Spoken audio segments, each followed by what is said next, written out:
Yeah, one of the things that amazed me was when we had an offer to sell building and the land to CVS. We would have had no financial problems after that. I mean, it was like $7 or $8 million, I think, that was the offer. That the kinds of questions people ask in the town hall were, is it on a bus stop? If we move the building, is it a bus stop where we can still serve the area homeless and the area poor? And I think the fact that the only capital campaign we've been able to get off the ground has dealt with increasing our ability to do mission says a lot about the community. And the fact that this is happening during COVID may raise some questions about sanity.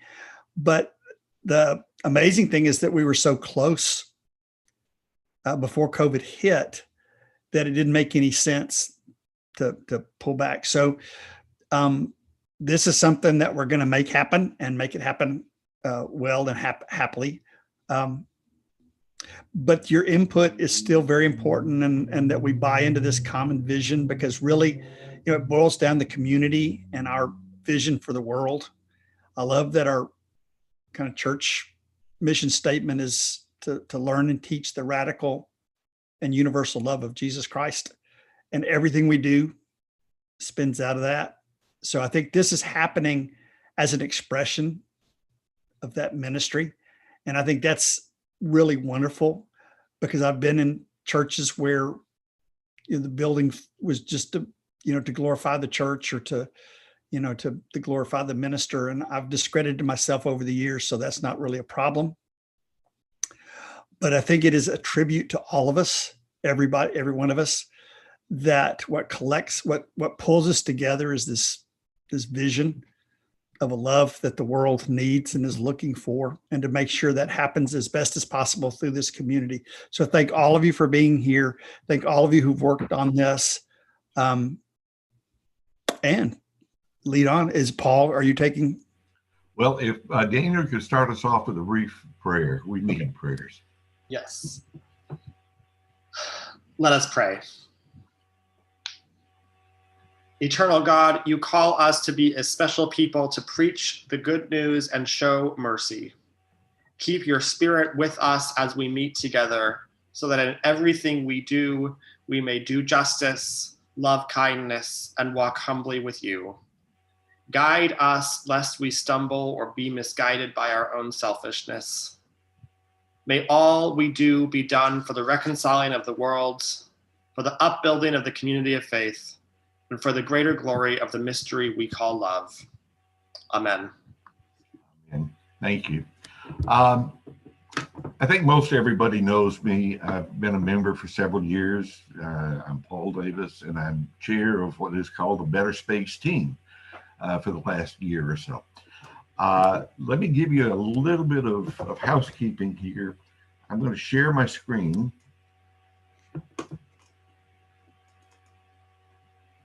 Come on, share screen. Can you see that okay? Now I'm going to make it larger, so don't worry about that part of it. And I'm told that you can move the little box that contains our heads in it to the right if you want to make it even larger on your screen. But this is the share screen mode. I want to do a real quick history. I think all of you have been here since the get-go on this, but just so that we're all on the same page. Back in 2017, 2018, we had committees and members input about what our church needed, what our requirements were to grow and meet our missions. Meeting and educational space, space for our food pantry, space for our homeless program, and storage space were all large requests from everyone. During 2018, we developed a preliminary plan and began work on fundraising. Just about a year ago, we had a real town hall meeting in the church and received a lot of input on that preliminary plan. We continued to receive that after the town hall. And so our committee worked on those ideas with our architects until about this last May, when we developed this second design.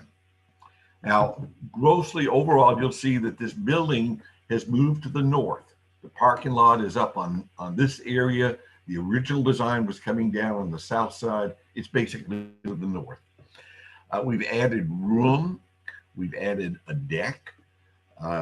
We've done some renovation of the existing building, and all of that is incorporated into what is now about a 5,000 square foot building project. During the past year, since this was created, we've conducted a soil test to be sure that we could build on this area. We've hired a civil engineering firm to do site planning and complete a survey of the property so that we have an updated basic survey. We put out a call for proposals for general contractors and retained John King Construction Company in September. King Company has provided us with the preliminary estimates of cost in early October. Now, I'm going to give you a walkthrough, but this design is not the absolute final. We're awaiting final cost estimates from J.D. King and their subcontractors. We've also applied for permits from the City of Austin, Wells Branch Mud, and the Pflugerville Fire Department, and we're awaiting final review on those. This is one case where COVID has been a little bit of a problem during the past year. The city bureaucracies are not turning quite as smoothly as they do, which of course they never turn smoothly. Quick walkthrough. Imagine we're here on the north side of the building. I'm going to enlarge it for you.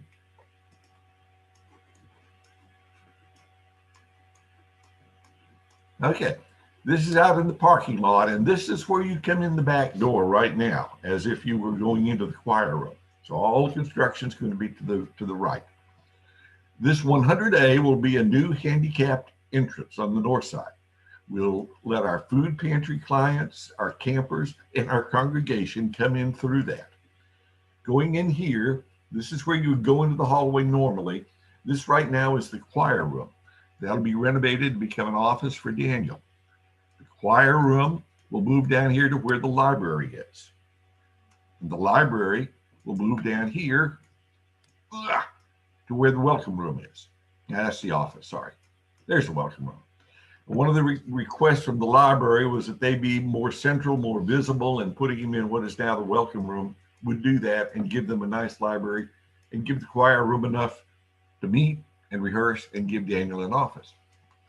Besides that, we've added 3 unisex commodes with showers.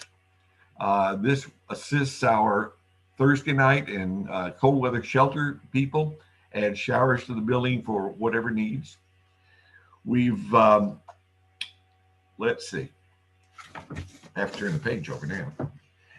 The commissary, which is where our food pantry storage area will be, is significantly larger than the little pantry that we currently have in the kitchen. And it was designed for clients to walk in and walk through and pick out their own foods, which is what Central Texas Food Bank recommends. The kitchen is brand new. To clarify, it is not going to be a commercial kitchen. It's going to be what's known as a warming kitchen, similar to what we have now, but it'll be all cleaned up. A lot of the equipment we're going to be reusing, like refrigerators we currently have and those types of things, but it'll be a new kitchen area, which will open into a new large meeting room. This room is about 30 by 25. And it was one of the original needs that were brought up, a need for meetings that are not big enough for the sanctuary. You know how we get 50 people in the sanctuary and we just kind of rattle around. This would be perfect for that. It'll also be perfect for large classes, for after church gatherings. We used to have potlucks and those types of just social events after church. You remember those days. It'll also be a place for open ears concerts where we'll be able to put in the stage and have seating up in this area. We'll have audio visual equipment in there. There's an additional smaller meeting room right here that will be for Sunday school classes, meetings after church. And storage areas have been added in this area for all of the furnishings that are going in these meeting rooms, plus all of the other things that we need done. I mentioned a deck, and I'll come back to that in just a minute. This is right now the outside hallway or walkway, if you would, and this is about where the kitchen is. The kitchen gets taken out. This becomes a meeting room, fairly good size. You'll be able to walk around the building in this enclosed hallway. And now just about where our name tags and things, our mailboxes are, will be this coffee bar area. The effect of this will be to open up the foyer a whole lot more. So there'll be gathering room prior to church. There'll be a place where you can get your coffee without having to trip over each other.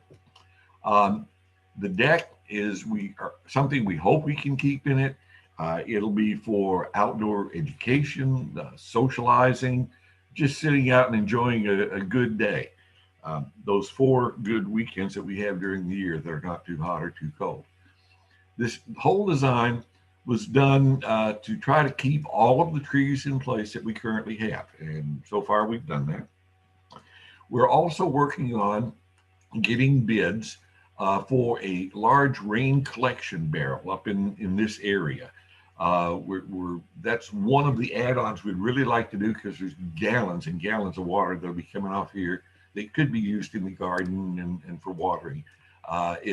It's an option, I guess I would say at this point. That's an overview of it, and we can come back and do questions and answers for them in a moment. Let us get through the finance part of this. We're planning on groundbreaking on January 18th if everything goes according to plan. All the permits come through and we don't encounter any problems in the construction, in the preliminary construction phase. I think that's my part of it. And let me turn it over to Carol Skelton now to talk about the finances as chair of the Finance Committee. Well, thank you, Paul. Financing has been remarkably well for the project. We had a balance currently of cash on hand of about $475,000, and that all comes out of the capital campaign. And we have a remaining balance of pledges that have not come in yet of another $442,000. And that brings us to an available balance to build the building of $919,000, which is a substantial amount of money. But I might defer to Paul in a few minutes to talk about the funding history. Part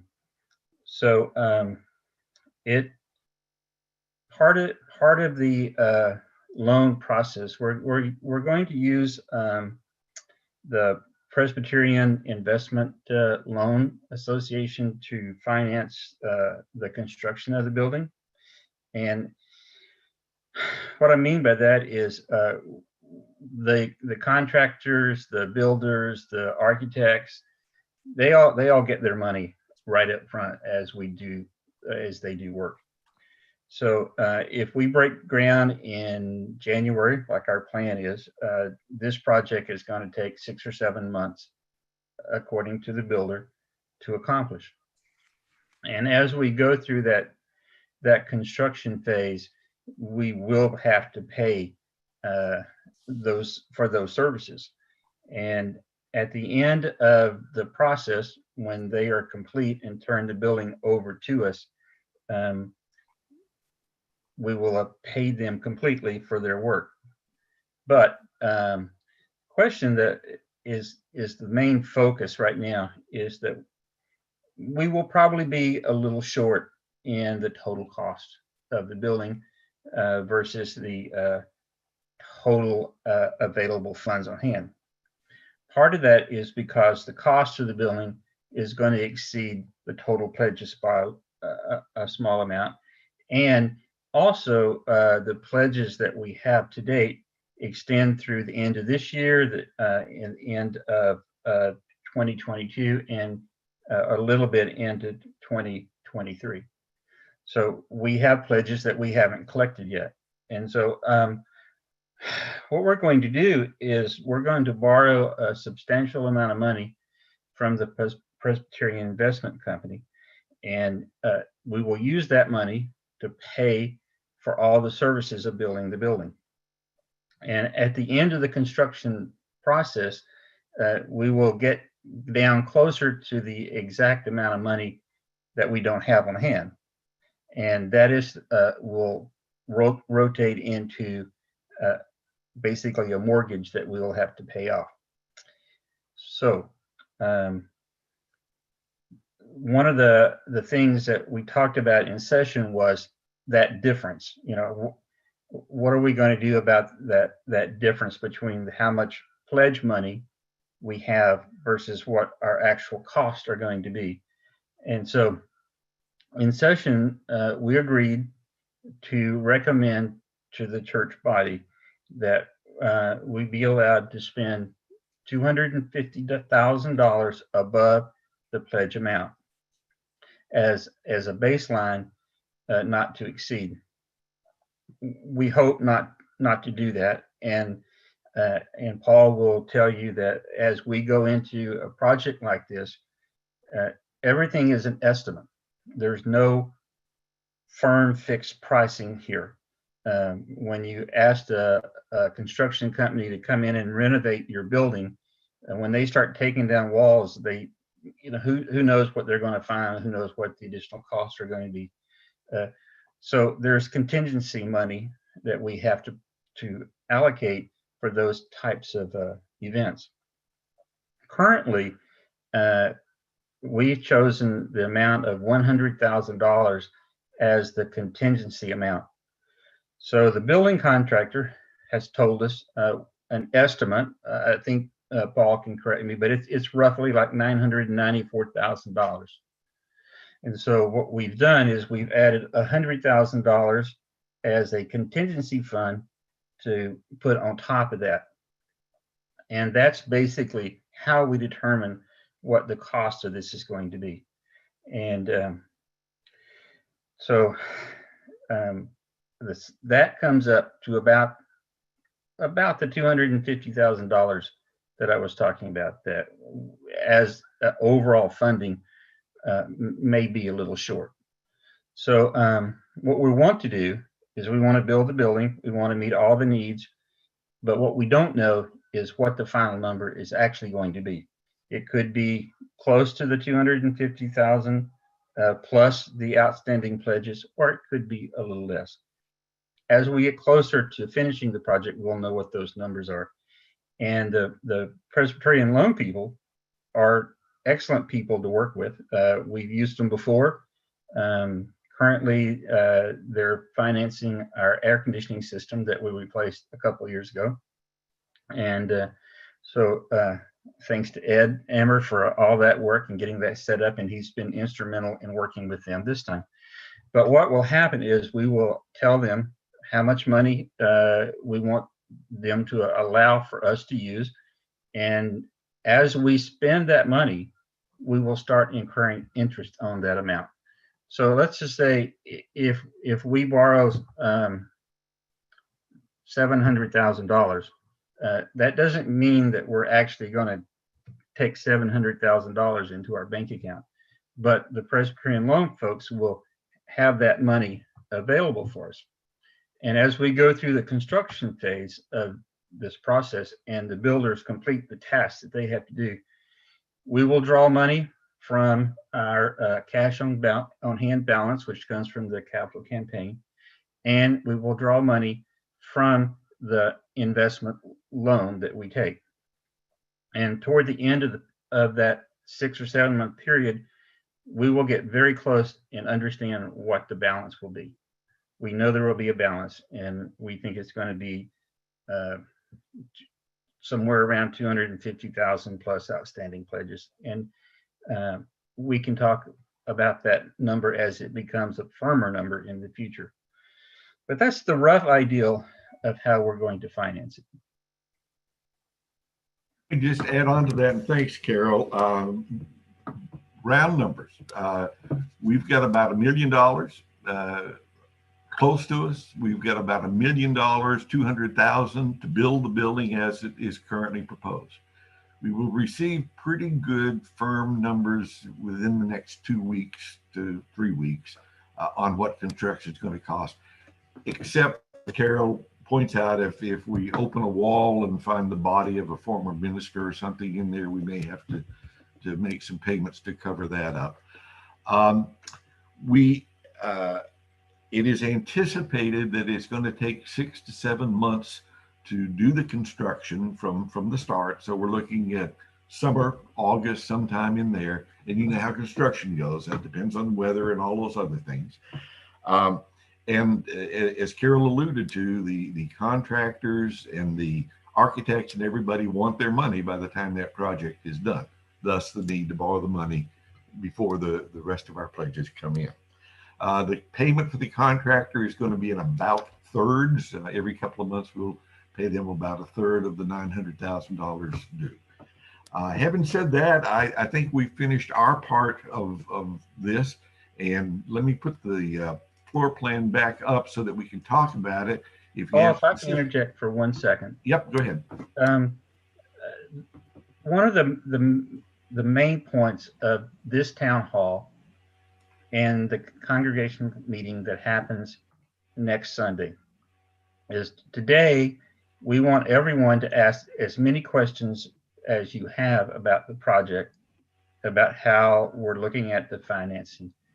And on the congregational meeting next week, the intent of the congregational meeting is that the church body approves of us borrowing this money from the Presbyterian Loan Company, and that we know and we approve that $250,000 above the pledge limit to be part of that loan. So just kind of keep that in your thought as to how this is working.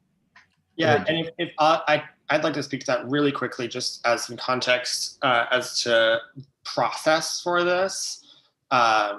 In the Presbyterian system, any decisions that have to do with buying, selling, or encumbering our property, and right now we're talking about encumbering since we're talking about a loan like a mortgage, those decisions rest jointly with the congregation and the presbytery. So we've begun our process of talking to the presbytery about, once we're approved for a loan, how we seek their approval for it, and we're confident that that will be a smooth process.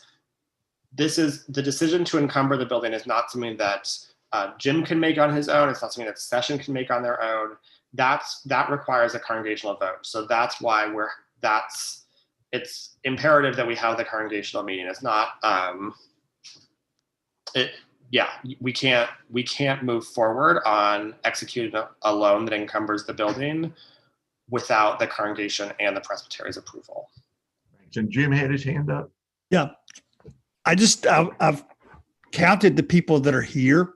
We did not know if we had a congregation, with COVID and all this stuff happening, but there's over 60 people that I could count. It's more than that, but that's at least 60 people coming to a congregational meeting would be pretty good after church during good times. But to have people go through the problems of checking a special Zoom class, it's such a pain. And to have this much of the congregation here, I think is a really good sign that the heart of the community is still beating very loud. And every week we get so much support from the congregation. So I think to have confidence in each other that, it looks like a very, big challenge, but I feel like all of the signs are that we're in really good shape to take on something like this. Daniel, could you kind of monitor this and watch people? I'm going to stay on the large screen if there's questions, but if somebody has their hand up. Yes, I can do that. Thank you. Who has the first question? Somebody ask a question. You have to ask a question. I have a question. I just wonder, Paul, would you take us through some of the bigger buildings or bigger rooms in the renovation and tell us what the size of those rooms are? It's hard to tell from the diagram. It is. How big is that big meeting room? Yeah. Say in comparison to the sanctuary. This meeting room is 30 by 24 about. And this is all to scale. So let me go back in here. You can see this meeting room versus the size of the sanctuary. It's pretty good. So compare it to like the Sundance, what is a sundown room or? Sunrise room is Sunrise. right here. Yeah. It's probably 2/3 again or 1/3 again as big as the sunrise room. I do not have it. I'm sorry, I did not have like square foot on what the sunrise room is, but it's like 3 times the size of that. well, I wouldn't say Just 3, looking maybe twice as big as sunrise. We got a question in the chat from Lisa and Brian Ward, and then I see that Nancy McLean has her hand raised. So first from the Wards, what will the monthly payment be on a $250,000 mortgage? How does that compare to our current budget? Finance. We don't have an exact number, but it would probably be around, if we went with a 30-year mortgage, around $1,700 a month.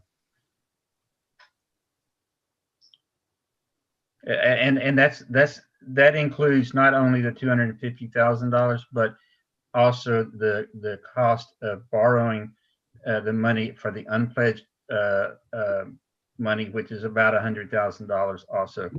So if we ended up, and that number is roughly around, actually around a $400,000 mortgage. So the monthly payment could be significantly less than $1,700 a month. It really just depends on how much money comes in for the capital campaign between now and the end of the building process. So one of the things that would be really awesome is that between now and the end of the building process, we find a donor for the $250,000+ that we might need. So, but we have to proceed with the knowledge that we don't have that. So it could be $1,500 to $1,700 a month. Okay, we have a question. Nancy McLean has her hand raised, and then we have 2 questions in chat. Okay, my question has to do with the large meeting room. It caught my ear that that could be a place for open ears concerts. I was wondering what kind of acoustical accommodations are being considered for that room, or have been planned for, whatever. Right. What we're seeking bids on, what our preliminary bids are going to be, is to include a movable stage down in this area, a soundboard, and speakers and things made for this room. Walter Olden, who helped us put together the speaker system, the new speaker system in the sanctuary, is consulting on this to give us some ideas. We have ballparked the cost of AV in that room to be $25,000, and we may have an individual willing to fund that. We're not certain. The first thing is get the number on that and see what they're willing to do.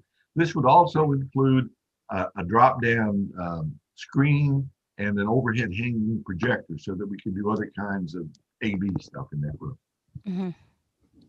Good, thanks. This room, Ed, this room without anything else in it is sufficient to seat 80 people in round tables, if that helps any. Okay. So that was actually a question that had just come in the chat. So Martha, that's the answer, 80 around tables. But we have a couple of questions in chat that I'll go through. Ruth Garcia asks, what is the plan for the current playground area? Will it be taken out or updated? No change in the current playground. My personal wish when I started this would be that we could improve the playground area. We just do not have the money to get in and do that, so it'll stay the same. And I will add that I was on the original committee that worked on these plans, sort of when it was still a dream. And one of the things we were told is that if you add a construction site, it just blows up your expenses. So right now, all of our construction is in one area, concentrated. If we moved over to the playground or moved over to the education wing, that would just add more to the cost than just the cost of doing that. Paul, I got a request for you to speak a little louder. Oh, sorry. I can do that. And then Vicky asks, what is the interest rate on the loan? It's 3.2% max. A certain portion of the loan that is used for accessibility and energy upgrades will be at 1 point lower, but we don't know what that percentage will be. That's something that the Presbyterian Investment and Loan Program will determine when they look at our proposal. But so the interest rate will be at most 3.2%, probably a little lower overall. And Ed, I'm glad you used that word because it reminded me of one thing I meant to say. In addition to the money that has been pledged and already donated, we have an offer, a pledge of up to $150,000 additional for green building, for energy improvement of what we've done. What the pledge donor requested is that we get a bid for all of this building and then see what we can add on to improve the energy efficiency of this structure. For instance, say they come back with standard windows. Well, how much extra would it cost to put in even heavier duty windows, more energy efficient windows? So that pledge, we understand, for instance, might be a portion of funding this rain barrel water collection system.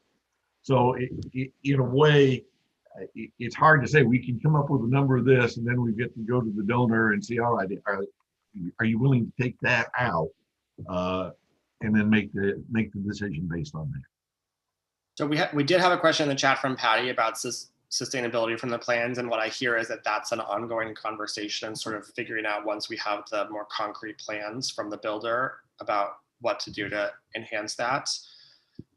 We also, and then I see, Nancy, that you have your hand raised, but I'm going to do some chat questions first, and then I'll get to Nancy. Joe Linsalata asks, why not go back to the drawing board and come up with a scaled back plan that fits with the pledged money? The committee, the way we approached that was we designed what we felt was needed and got the number based on that. Like I say, we're still waiting on the final number. There are things in here that can be dropped off, in our opinion. For instance, the deck is a nice thing to have, but it's not essential. No one in the original planning said we need a deck. Another option is right now we have these 3 restrooms here. We could cut back 1 restroom. So there are things that can be reduced or modified, given what the final number comes to be. So we're hopeful. I'm hopeful to not have to incur a debt. I lived through the previous building campaign when we had a debt, and it's hard. But right now, to build this building will take $250,000 more than we have. Nancy McLean, I see that you have your hand raised. Yes, when we were getting the little tour here on the screen, he said that the food commissary was designed for the clients to be able to walk in and walk out. Yes. Is that so? Are they coming in out of the one door, or is there another door that I'm not seeing? Yeah, right now. What happens is they will come in when they originally arrive here through door 100A, come down to this meeting room area for waiting. This is back in the old food pantry days, so they have seating in here. This room will probably be an intake room for the computer work and all that stuff if you're familiar with it. They would then leave this room, as they're called, and they would come up here into the food commissary, go around the food commissary, and go out 100A. In our very last meeting when we were talking about design, we visited with the architect about what if we struck a wall here, made a door here, or even leave this and made a door here so they go in and they go out? It's not a significant difference. They're going in and out either way. All it is avoids the congestion here in this little foyer.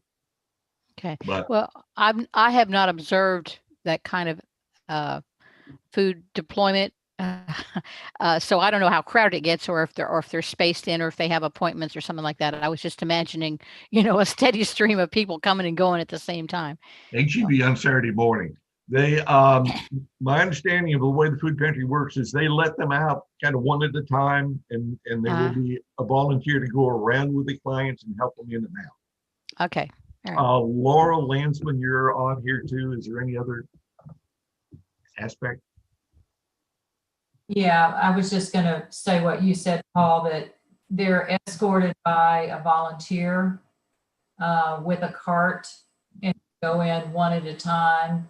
We might be able to go in two at a time, give them a little head start, and then the next person, and they just circle around that center set of shelving and then go back out.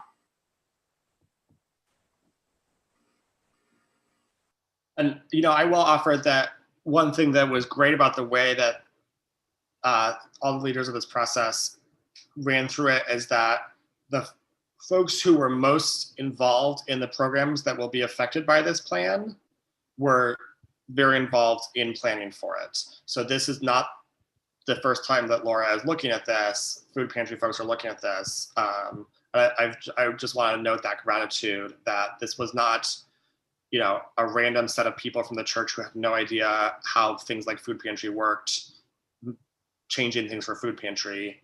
It was the folks who are deeply involved in our mission who were making decisions. Robert, I think that's Robert Guy, but I'm not sure, asks, has the architect submitted the documents to a TDLR accessibility consultant? Some elements appear to be lacking in meeting accessibility requirements. I do not know if they have submitted those. They are fully aware of accessibility issues, and this is supposedly designed. Robert, I could talk to you offline about if you have any particular concerns. Be glad to visit with you, and I can put you in touch with our architect. Okay, that'd be great. I'll talk to you after this meeting. How's that? That's good. That's good. Okay, thank you. Okay, I am going to go back to some questions in chat, and then I'll look again to see if anyone on video is raising their hand. The Wards, Lisa and Brian Ward ask, do we have the capability to independently secure the sanctuary and new addition space? Parentheses, secure doors, in particular south end of the new hallway didn't look securable. Let me see if I understand that correctly. Right now, this is the area you go into the choir room. This is all choir room right now. And this is the hallway going down there. This door, if it's there and is closed, would lock off this hallway where the storage, maintenance, bathrooms, all of that are. These doors that are currently there, that open out, well, I guess it's just down here, that open out onto the walkway, are closed. They're locked. You can't get in from the outside, but they're fire exits, so you can get out. Same here with the doors going into the sunrise room and underneath the stairs. We have talked about putting a petition or a movable wall or something in this so that if, for instance, on our Thursday night cold weather shelter, we could close off this room to the rest of the stuff. Otherwise, you come in here and you can go into the sanctuary. Lisa, did that answer your question? Yeah, that was where we were going with the question, Paul. Would that Yeah, I guess that's where I was expecting to see a door, right? Where you had pointed, where you're considering adding one, or kind of where you see the dotted line with new enclosed partition, even somewhere thereabouts, to be able to secure the foyer and kind of the existing facilities, including entrance to the sanctuary, from this new stuff, particularly, cold weather shelter being one potential reason for that. Right. Bruce Kentros is on the committee and is watching this, and we're discussing it. We if we can, we want to avoid a formal wall and permanent thing to leave this kind of an open area. And their initial analysis was that a movable wall or something in here that wasn't, just stable in place would be sufficient to ward that off. But that is on our to-do list to look at as we go, where that ought to be and how we do it best. A question from Bob Jarvis for the finance folks. What is the current, before this proposal, total debt load and payment rate and retirement date? So I believe that's a question about the King loan that we have from the Presbytery for the AC. I don't have the number directly in front of me. The current balance is about $33,000. And we pay about $300 and something a month on that loan. I don't have the interest rate. Do you have it, Ed? The interest rate's about 1.5%, I think. Yeah, it's pretty close. I think the retirement date is in about, what is it, a 10-year loan? I think it was a 10-year loan. Might be 15. I don't have that handy. And we got it like 2 years ago, right? Yeah, right. 2 or 3, yeah. And that is a loan a little bit different than the PILP, Presbyterian Investment and Loan Program loan that we're looking at for this. The loan for the air conditioner was from the Presbytery, whereas PILP is a denominational office. So similarly, we're getting good rates because we're Presbyterians working with other Presbyterians, but just different bodies are giving those loans. Chris Franzen asks, if the drive-through continues for food pantry, might we consider an external door to the commissary? Laura, Steve, can y'all handle that?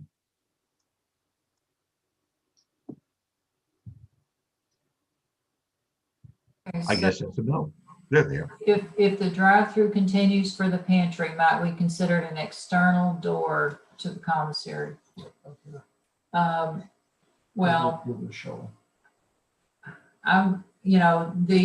the reason that we didn't put a door there, because it makes very good sense, but is we would just lose shelving. And as you know, Chris, we have massive amounts of food that we need to store. Certainly as time goes on while they're working, I mean, we can certainly bring it up to them and find out what that means. But at this point, we have no plans to do that. It's just, come down the big hallway over there at 100A where the door is now. And then into the commissary, from that hallway. And if you were doing drive-through still, you'd basically just reverse that and bring the food out from the commissary every day. Right. To the parking lot. We have a question from Catherine Ford. She asks, so if current fire/emergency exits from sanctuary now go into a corridor, do we still have adequate egress in case of an emergency? We have not changed any egress from the sanctuary. We still have the sunrise room, the side doors, basic big doors that go out into the foyer, so that we haven't walled off the sanctuary in any way. And there will be egress from this deck. This deck, incidentally, will be a little bit elevated. There is a drop off in the topography and the land down this way. So this will be a little bit elevated, but there will be fire emergency exits that way. So what I hear you saying, Paul, is that although the doors that currently lead outside from the sanctuary will no longer lead outside, they will still be usable as emergency exits to get us to a door that does lead outside. Exactly. You can barely see it, but right here is if you were coming out the sanctuary, you'd go right out there onto the deck. And then the others are the same way. Okay, I'm gonna look at everyone's cameras, see if anyone's raising their hand. So if you want to raise your hand on camera, now's the time to do it. I don't see any raised hands. Oh, McCarty's, Barbara.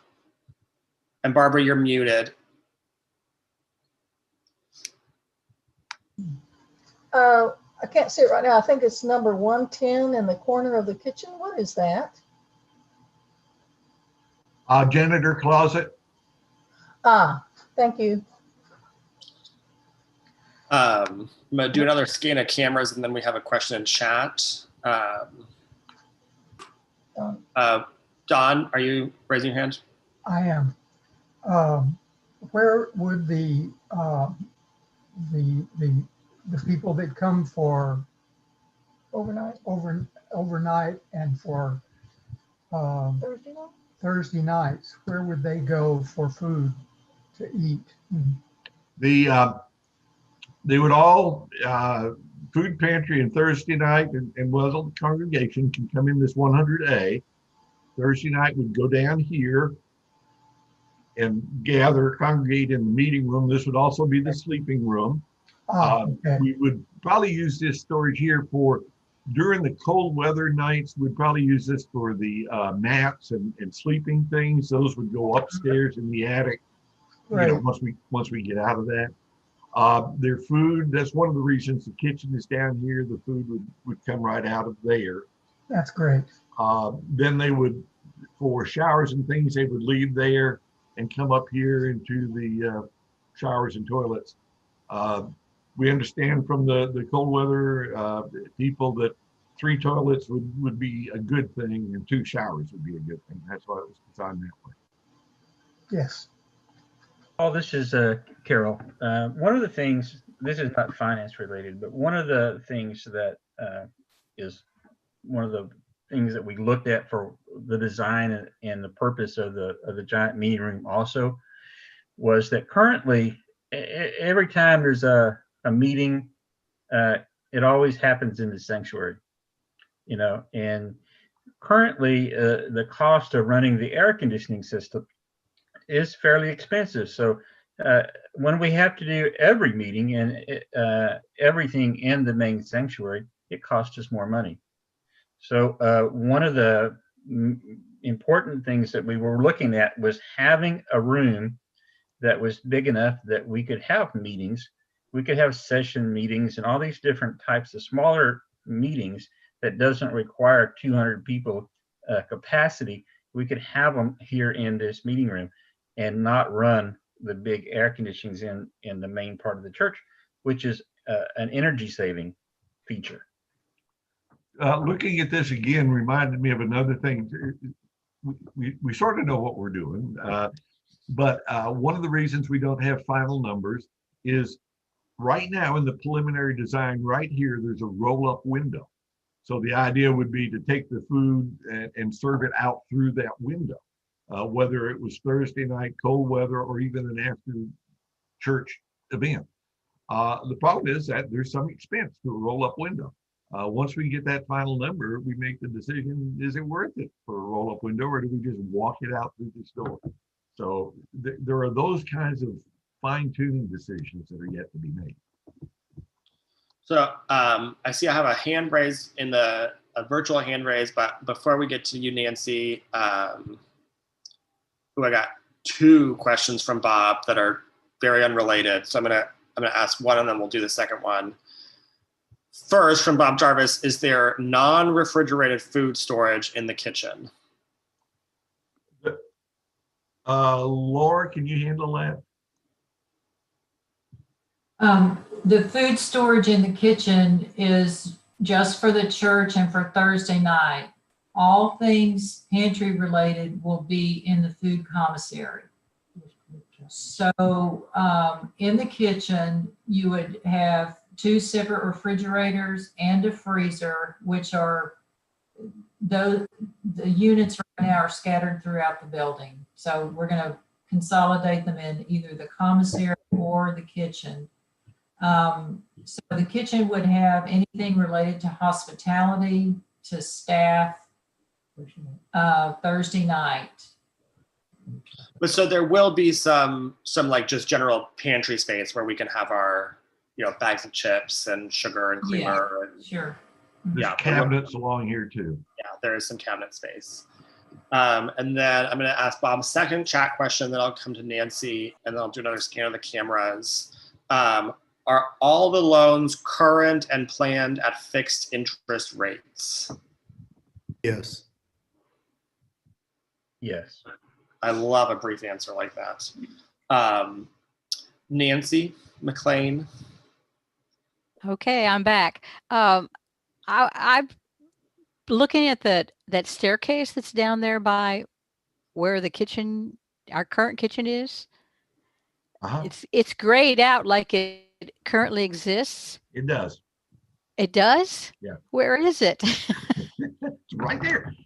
Yeah, I see it on the drawing. It is the exit. Right there. Okay. Yeah. Okay. That's I where guess the- I've never been aware of it from whatever. It's the exit from upstairs. It goes outside. It's one of Okay. those, it's one of those parts of our church that almost no one ever sees. Yeah, I know from being in when we used to do the video upstairs in one of the Sunday school rooms down on the church, that there's a door there that leads to a little attic hallway. Yes. But I didn't know I didn't know there was a stairway associated with it because it was always too full to go in. So yeah. Okay. That's also a good question, Nancy. We know this, but y'all don't. All of this gray area is current structure where there's no work going on. Mm-hmm. So that's what that is. Yeah. Carry Okay. on. All right. Got a Next time question from Velma and Jean Presley. Does the coffee service area have running water or any cleaning station, or does everything need to be walked to and from the kitchen for cleaning? Steve, that's your question. Sure. Yes, the coffee area is self-sufficient. It'll have its own coffee maker plumbed in line. They'll have its own sink. There'll be a small under-the-counter refrigerator. There'll be a serving area, and it'll be all our beverage located, centralized located station for all beverages and food. So it'll be independently operated. Also, as you're looking at this, things with dotted lines like this are being removed. This is that wall right now where we have name tags and stuff like that. It'll be removed. Okay, I'm going to do a camera scan right now. If anyone has a question, Barbara McCarty. Oh, you said it wasn't a commercial kitchen. What was the word you used for the kitchen? It's a what kind of kitchen? Steve, would you explain? We're going to call it's a kitchen like we currently have. So it is not a commercial kitchen. We can call it a warming kitchen, a catering kitchen, a food drop-off area. It is not commercial, and we're not going to go in that type of direction. It's very, for space and money. Great. Yeah, Thank you. The main purpose of that definition is if it was a commercial kitchen, we'd probably have to spend another $20,000 in the cost of making it into that capacity, and that's not what we want to do. Much more than that. Probably more, yeah. And having a commercial kitchen drastically restricts who can use that kitchen, right? Right now, any of us can just go do something for the church in the kitchen. Once it's a commercial kitchen, if we're going to be using that kitchen, we have to be food handlers, right? So there's a lot of downsides to commercial kitchen. One positive thing about the kitchen is that the people that do the inspections, the city people, they don't want to come out. They don't want to be involved with churches. So as long as we stay within what we currently have, we don't have any issues. Okay. I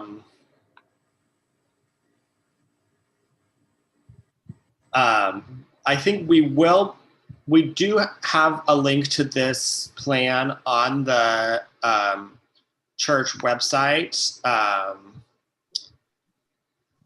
If you go to the capital campaign page on the website, we've updated that pretty extensively recently, and you can download this PDF there. There was a question about where my office will be. Very thoughtful question. And will we still have mailboxes?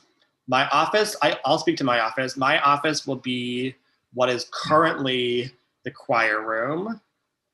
What is currently the library will become the choir room, and what is currently the welcome room will become the library. And what is currently my office / education storage / Hilda storage will become a classroom again. One thing that we didn't talk about, Paul, was the new laundry room. Point. Right now, the laundry room is in our storage room. If you've never been over in that area, that's here, where we store building materials, paints, tools, and all that. And we have a washer dryer here, and also stacked with a lot of clothes that have been donated for our homeless clients. We're moving that all down into a separate room, washer dryer, a little bit of shelving, and all of those clothes and the laundry materials will be in here, which will give us more storage room back over in here, but it will also put the laundry closer to the clients. Right now, the clients on Thursday night are out here in the foyer, and June and them have to load the laundry and do it up here in the storage room. Thank you, Carol. And the other question that Linda and George Brown asked was, will we still have mailboxes? Can someone speak to that? Anybody want to take that? It's being discussed. Steve? Oh, unmute me. Refining me. There I am. There will not be mailboxes. Wait, I just heard two different answers. I heard Paul say it's being discussed, and I heard Steve say there will not be mailboxes. There will not be mailboxes. We're looking for a place to still store name tags. Okay. There'll be no mailboxes. Bob Jarvis asks, would you post more of the plans on the website so we can see measurements and more descriptions for some of the things? I think I can do that. I have to see the plans that I have to see if I have any that have actual measurements on it. This is the October update. We have just gotten a new update that honestly I haven't looked at to see. If there's something with more detail, I will get it up there over the week.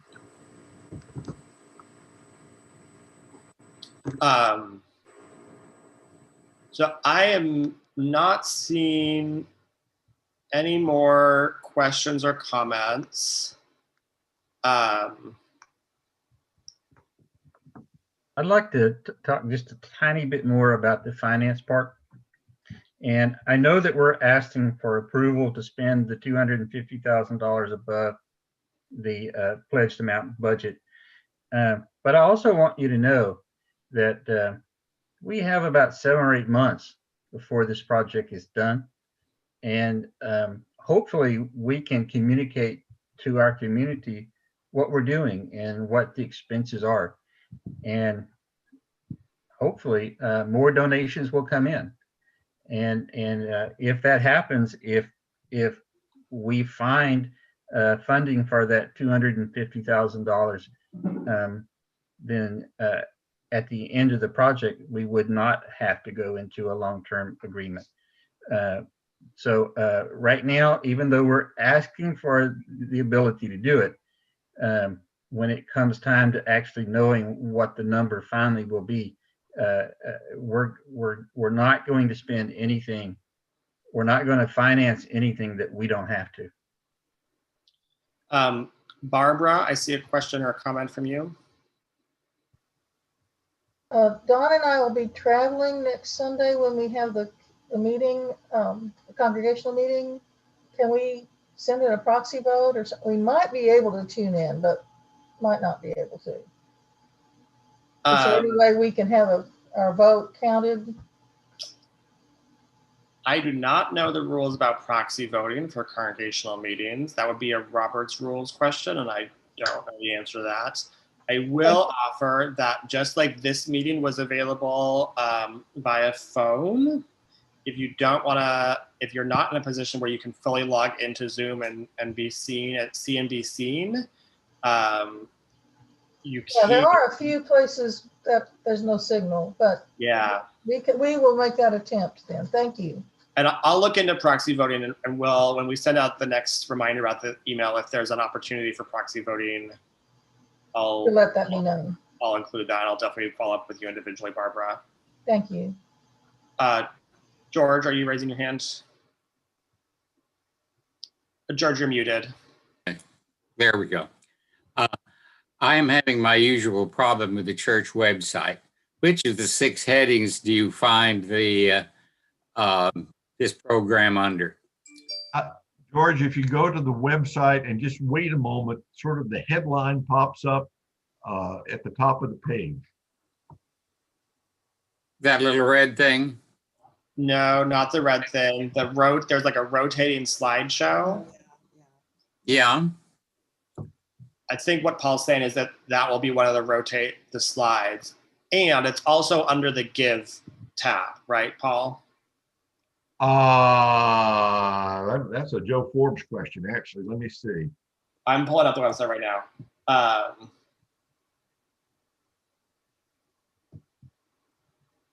I was looking on my iPad and I can't always find things there because I have they're tied up with this meeting.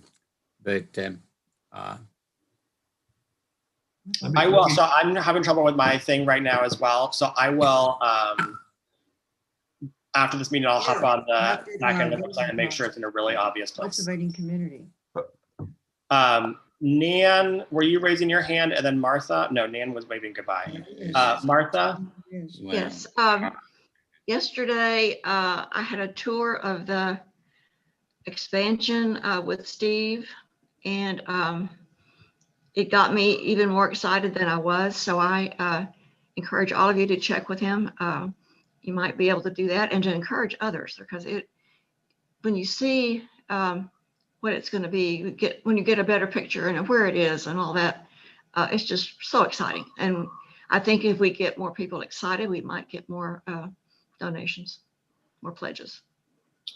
Thank you. I had a couple of questions come on the chat.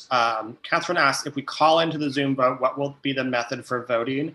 I'm still working on Zoom to determine that. I'm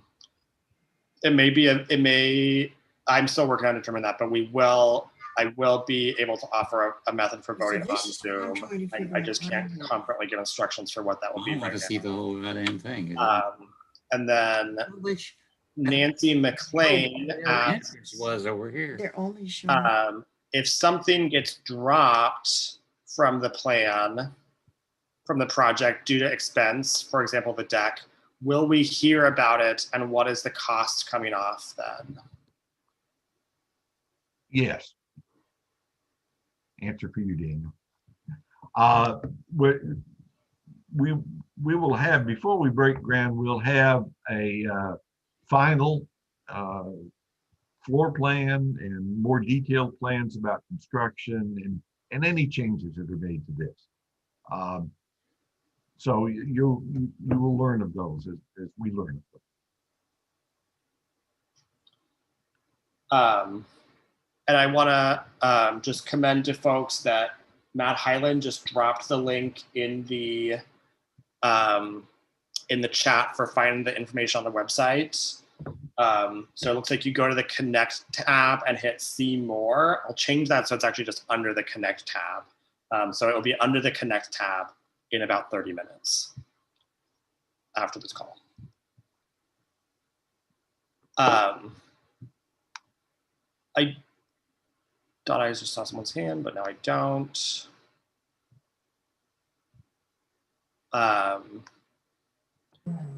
Thank you, everyone. Steve, are you raising your hand? Okay. Yes. I've been able to give lots of people tours, walk around tours. They seem to get a much better understanding of the layout. I'm available a lot. but for sure on Saturday mornings around, I'm sorry, Friday mornings around 10:30. I'm usually at church doing something.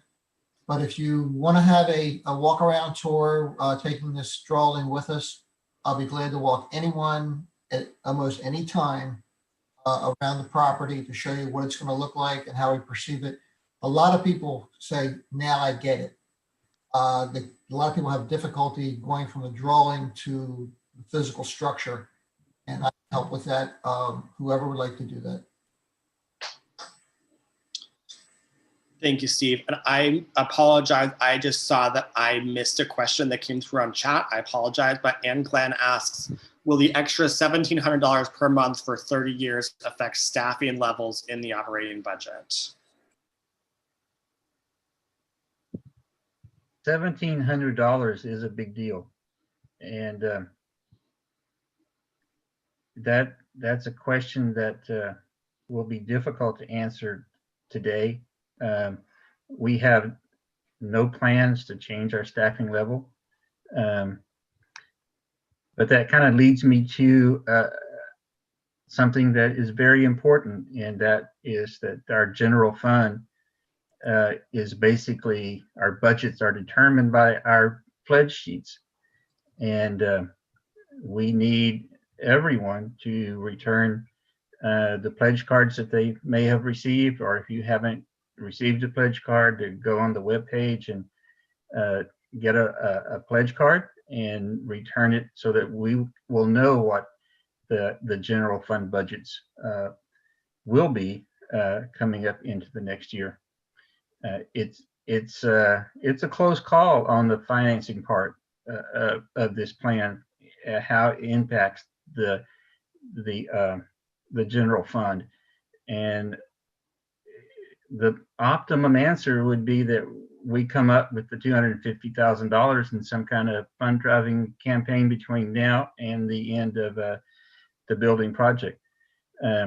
But it will be very tight, and we may have to make some adjustments in the budget in order to accommodate it. Currently in 2020, we still have a positive cash flow, and we're hoping to have a positive cash flow in the budget for 2021. So I don't have a crystal ball. I can't say what will get cut, what won't get cut. But from the finance committee, we will do all due diligence to figure out ways to make the budget work for us. And I think from the Better Space team perspective too, the image that I get thinking about this is a push me, pull you. There are so many tweaks, changes, and things that can come up. There is the possibility of reducing some bells and whistles, the deck or whatever on this. There is the possibility, and it's a real one, that the final bids may come in even lower than we have them now. There is the possibility that as people return to church or see this going on, there will be additional donations. A lot of people have made money during the COVID era on their investments. So there are different moving parts here.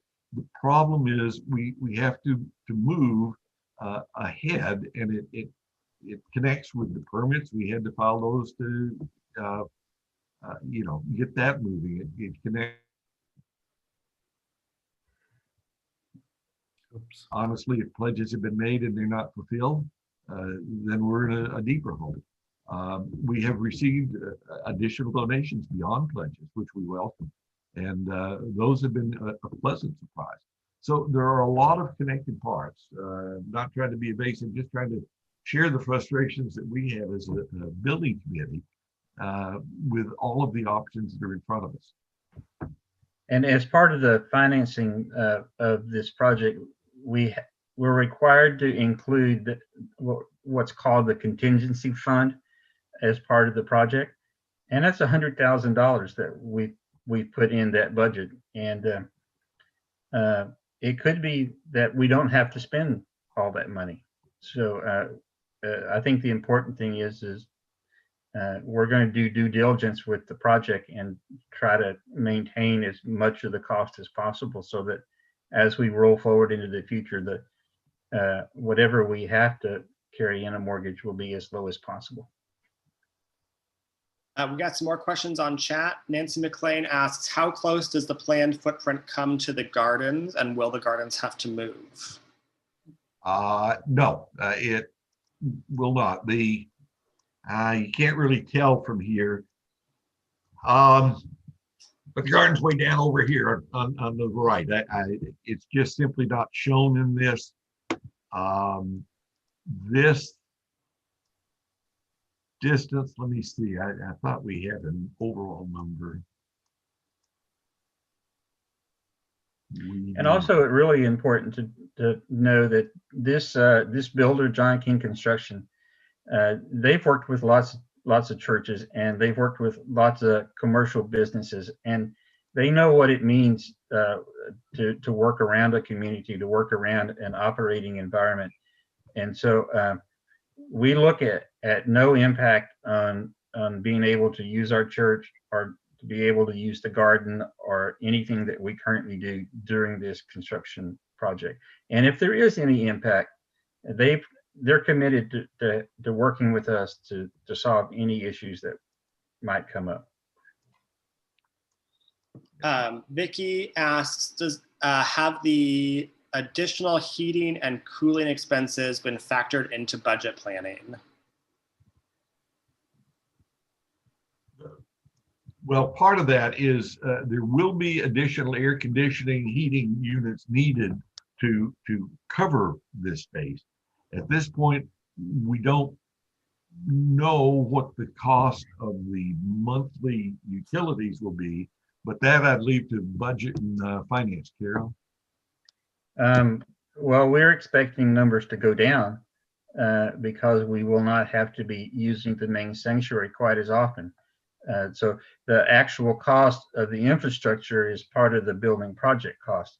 So if the question is how will it impact the future utility cost, I would actually expect the future utility cost to go down just a little bit, but not much. I think we'll probably stay in the same general cost area that we are at now.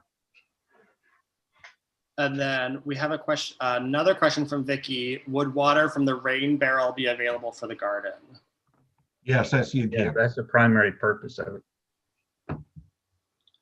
And Nancy McLean gives a reminder to folks that there's always the option of updating your legacy donations as part of your will, and planned giving to the church is always appreciated. And I know that folks on our stewardship committee do have access to some resources if you're interested in doing some planned giving, and the Presbyterian Foundation is also always happy to help folks plan and giving.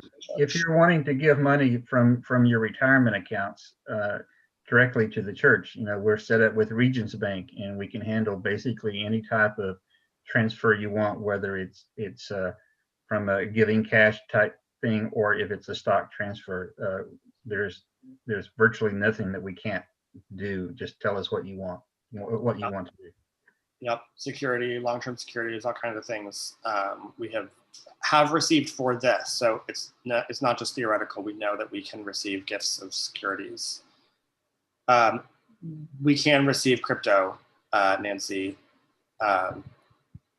Yeah, if folks are interested in giving us gifts of Bitcoin or another kind of, well, I know Bitcoin. I know we can receive Bitcoin through the Presbyterian Foundation. I don't know about other cryptocurrencies.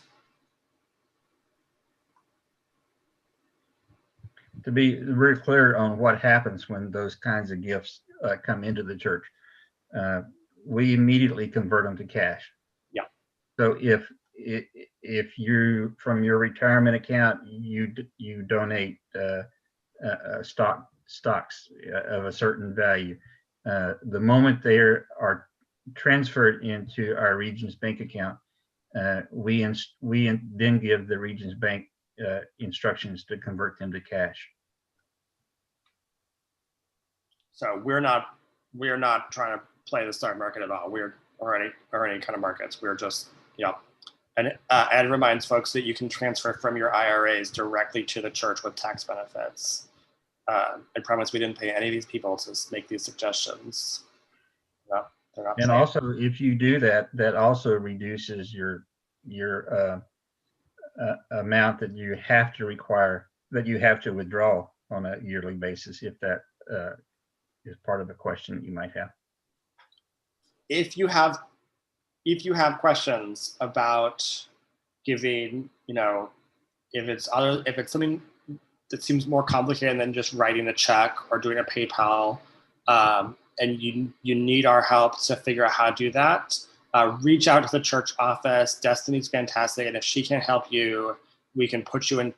We can start a conversation with folks who can make a gift of whatever nature you want to happen. We want to make this as easy and painless for you, and we're committed to that. So it seems like the question time is wrapping up. I do want to give folks just one last opportunity to raise your hand. I think I can see everybody now, so raise your hand or shoot something in the chat, or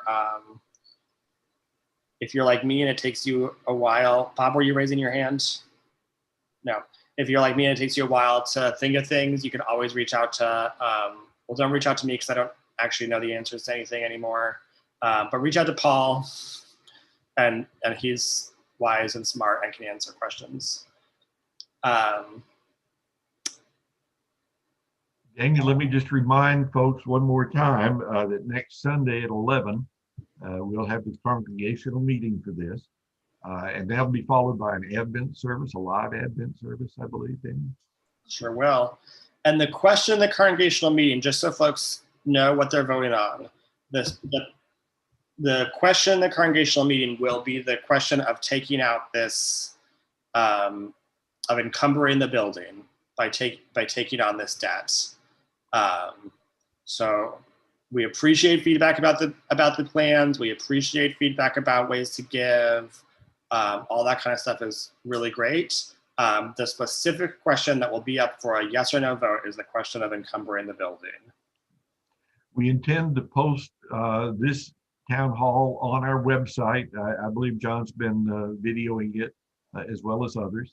So if you see people that you know that weren't here today, please let them know about this. Let them know about the importance of the meeting, and let them know that the resources are available online that explain a lot more of this. Okay, I think, are we done? I think we're done. So thank you, everyone. As Jim said, it's really phenomenal for folks to take an hour plus on a Sunday morning to talk about church finances and church buildings. And so it really speaks highly of this congregation's commitment to its mission, and I think the role that our building plays in our life. And so thank you for joining us, and we'll see you next Sunday, if not before. Thanks all of y'all. Thanks very much. Thank you. Bye-bye.